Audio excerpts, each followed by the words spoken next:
A Estrada de Ferro Central do Brasil foi uma das principais ferrovias do Brasil, ligando as então províncias do Rio de Janeiro, São Paulo, Minas Gerais e a então capital do país.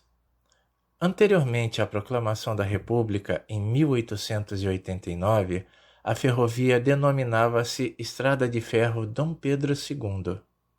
Em 1753, foi construída a Igreja de Santana, denominação que deu origem ao nome do Campo de Santana. Foi demolida em 1854 para dar lugar à primeira estação ferroviária urbana do Brasil, a Estação Dom Pedro II. Em 9 de fevereiro de 1855, o governo imperial firmou contrato com o engenheiro britânico Edward Price para a construção da primeira seção de uma estrada de ferro que visava promover, a partir da cidade do Rio de Janeiro, no então município neutro, uma completa integração do território brasileiro sobre trilhos. Foi então organizada a Companhia de Estrada de Ferro Dom Pedro II, sob a direção de Cristiano Benedicto Ottoni.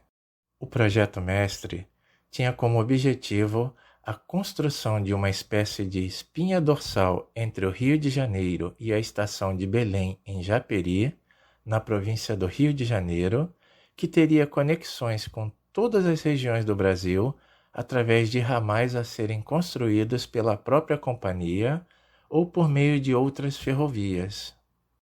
As obras começaram em 11 de junho de 1855 e em 29 de março de 1858 foi inaugurada a seção que ligava a Estação Aclamação, na cidade do Rio de Janeiro, à freguesia de Nossa Senhora da Conceição de Marapicu, região administrada por Vila Iguaçu, Nova Iguaçu, atual Queimados, num total de 48,21 quilômetros.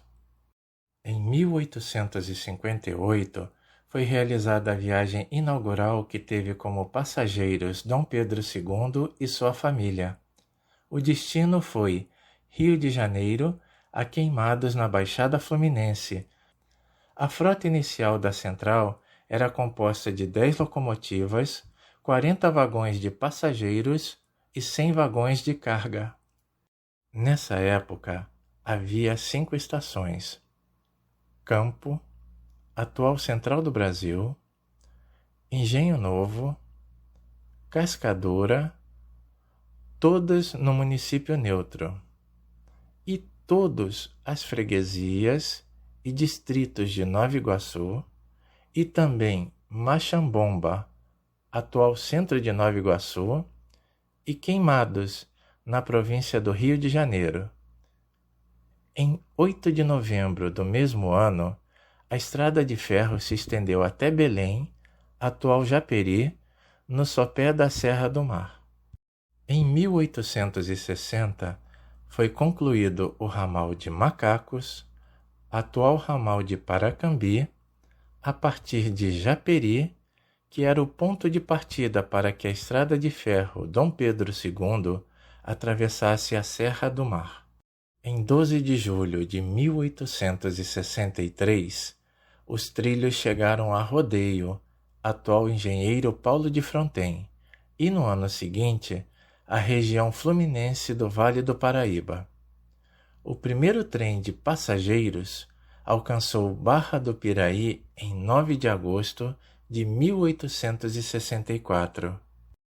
Após a conclusão da transposição da Serra do Mar, a linha se bifurcou em Barra do Piraí com a linha-tronco chamada Linha do Centro, seguindo na direção de Entre Rios, atual Três Rios, e tendo como destino a província de Minas Gerais e o ramal de São Paulo, que seguiu a margem direita do rio Paraíba do Sul, com destino à província de São Paulo. Em Entre Rios, atual Três Rios, onde chegou em 13 de outubro de 1867, a estrada de ferro Dom Pedro II encontrou-se com a estrada de rodagem União Indústria, inaugurada em 1861. Essa estrada ligava Petrópolis a Juiz de Fora. A partir dali, seguiu-se para outros municípios da província mineira, alcançando Queluz de Minas, atual Conselheiro Lafayette, em 1883. O chamado Ramal de São Paulo seguiu a margem direita do rio Paraíba do Sul até Porto de Cachoeira, atual Cachoeira Paulista, passando por Queluz e Cruzeiro, já na província de São Paulo. Este trecho seria construído em 1874 com as composições da Estrada de Ferro Dom Pedro II, alcançando a estação construída no povoado Santo Antônio da Cachoeira, no porto de Cachoeira, em 20 de julho de 1875. A ligação entre Cachoeira e a capital da província paulista, chamada Estrada de Ferro do Norte, seria construída posteriormente pela Companhia São Paulo e Rio de Janeiro, num trecho de 231 quilômetros, inaugurado em 8 de julho de 1877.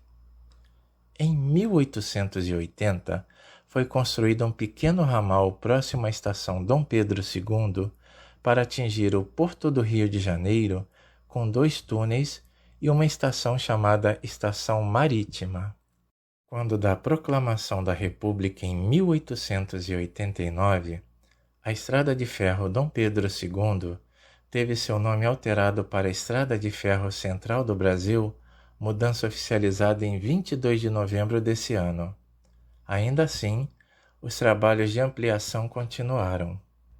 Em 1895, os trilhos que seguiam por Minas Gerais chegaram à estação General Carneiro e se bifurcaram em direção a Belo Horizonte e Sete Lagoas. Em 1896, a Estrada de Ferro Central do Brasil incorporou a Estrada de Ferro do Norte da Companhia São Paulo e Rio de Janeiro, que ligava a capital paulista à Cachoeira Paulista, com o propósito de alargar a bitola e unificar as 2 linhas como continuação do ramal de São Paulo. A unificação permitiu à Estrada de Ferro Central do Brasil atravessar toda a região do Vale do Paraíba e chegar à Estação do Norte, a atual Estação Brás, na capital paulista, onde a ferrovia se conectava com a Estrada de Ferro Santos-Jundiaí. No início do século XX, a ferrovia já havia consolidado a interligação da então capital federal do Rio de Janeiro e as capitais estaduais Belo Horizonte e São Paulo. No decorrer do século XX, a Estrada de Ferro Central do Brasil continuou sendo ampliada, especialmente com a incorporação de ramais já existentes. Contudo, algumas das estradas de ferro encampadas eram deficitárias, prejudicando muitas vezes os lucros alcançados nas linhas principais. Em 10 de setembro de 1947, a Estrada de Ferro Central do Brasil, que ia até Montes Claros, chegou a Monte Azul, no norte de Minas Gerais, próximo à divisa do estado com a Bahia.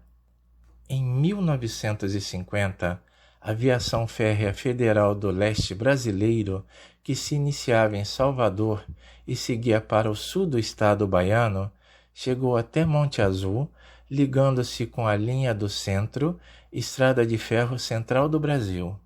O prédio, construído em 1858, foi reformado anos mais tarde e finalmente demolido nos anos 30 para dar lugar ao atual em razão das obras de eletrificação e expansão do sistema. O novo edifício-prédio, sede da Estrada de Ferro Central do Brasil, inaugurado em 1937, originalmente previa apenas uma ampliação e mais 4 andares. Foi o arquiteto húngaro-brasileiro Géza Heller o principal inspirador, que incluiu 32 andares e 4 relógios distribuídos na fachada. Por muitos anos, até o início da década de 90, várias composições que partiam da estação ligavam o centro do Rio de Janeiro aos estados de Minas Gerais e São Paulo.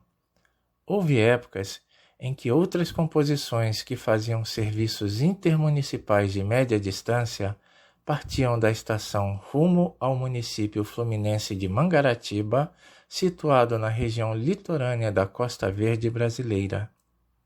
Dela, hoje saem composições de diversas linhas ligando o centro aos demais bairros da Zona Norte e Oeste do Rio de Janeiro e também aos municípios da Baixada Fluminense, inclusive a linha Saracuruna, do qual originalmente saíam da garagem de Barão de Mauá por pertencerem à antiga estrada de ferro Leopoldina.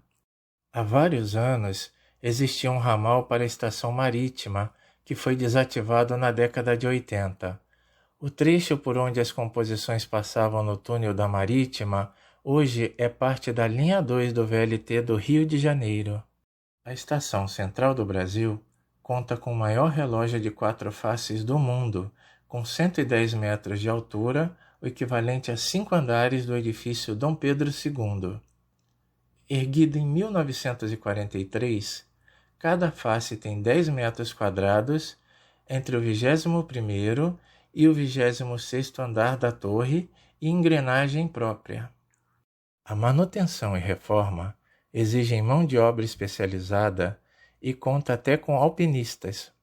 Só os ponteiros pesam juntos 452 quilos.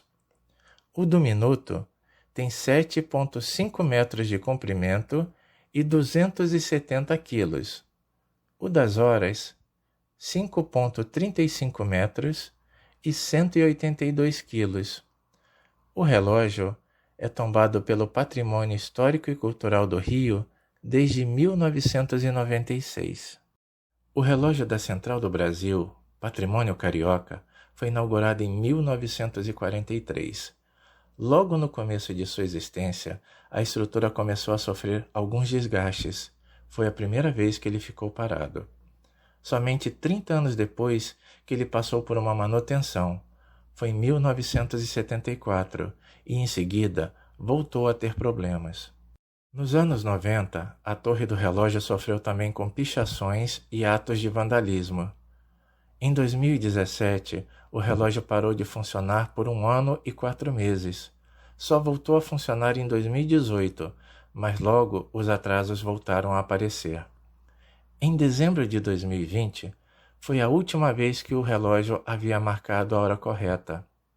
Foi no Natal do dia 25/12 de 2021, um ano depois, que o relógio da Central do Brasil voltou a funcionar.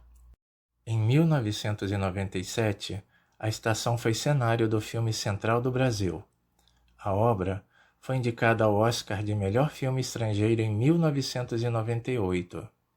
O curioso é que o nome Central do Brasil passou a ser usado definitivamente após a película ser lançada.